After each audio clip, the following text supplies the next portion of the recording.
जो आज हम पाठ 3.2 पढ़ेंगे, कन्यादान। इसके कवि हैं ऋतुराज। ऋतुराज जी का जीवन परिचय। ऋतुराज का जन्म सन 1940 में भरतपुर में हुआ।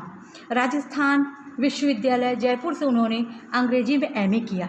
उनकी अब तक की 8 कविता संग्रह प्रकाशित हो चुके हैं, जिनमें एक मरण धर्मा और अन्य पुल पर पानी, सूरत, नीरद और लीला मुखारविंद प्रमुख है। उन्हें सोमदत्त, परिमल सम्मान, मीरा पुरस्कार, पहल सम्मान तथा बिहारी पुरस्कार मिल चुके हैं।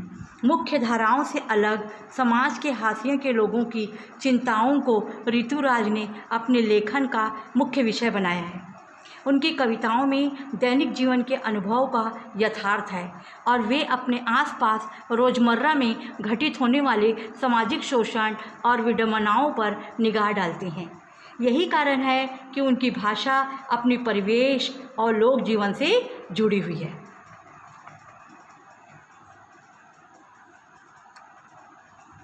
कितना प्रामाणिक था उसका दुख, लड़की को दान में देते वक्त, जैसे वही उसकी अंतिम पूंजी हो।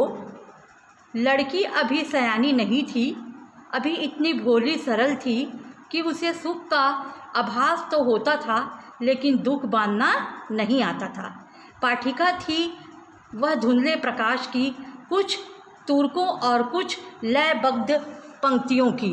अर्थ इस प्रकार है, उसकी बेटी एकमात्र उसकी पूंजी थी, जिससे वह अपना सुख दुख बांटती थी। आज उसकी कन्या दान करते हुए वह सचमुच बहुत दुखी थी।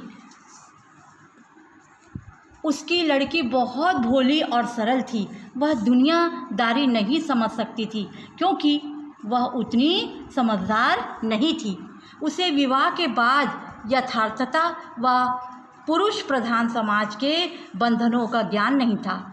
वह सुख में छिपे दुखों से अनभिज्ञ थी। अनभिज्ञ का मतलब होता है अलग थी। उसकी समझ उतनी ही थी कि वैवाहिक सुखों की एक अस्पष्ट कल्पना ही वह कर सकती थी। वह तुक व लयबद्ध काव्य पंक्तियों को पढ़ना जानती थी। तात्पर्य यह है कि उसे विवाह केवल मधुर पक्ष का ही ज्ञान था। वह काल्पनिक सुखों में ही रह रही थी। माँ ने कहा, पानी में झांककर अपने चेहरे पर मत रिझना। आग रोटियां सेकने के लिए, जलने के लिए नहीं। वस्त्र और आभूषण शब्दों भ्रमों की तरह बंधन है स्त्री जीवन के।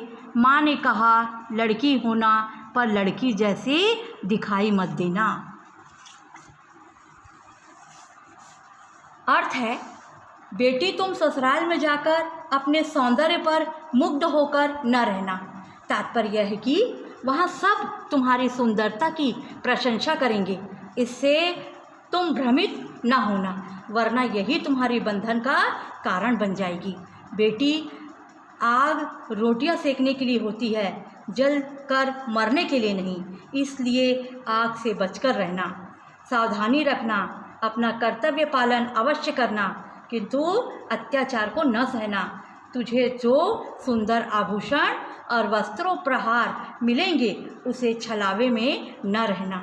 ये तुम्हें बंधनों में जकड़ देंगे। उन बेड़ियों को पहचान लेना। माँ अपनी बेटी को सलाह देती है कि तू मन से भोली व निश्चल रहना, किंतु लोक व्यवहार को मत त्यागना। लोग तुम्हें मूर्ख समझकर शोषण करेंगे।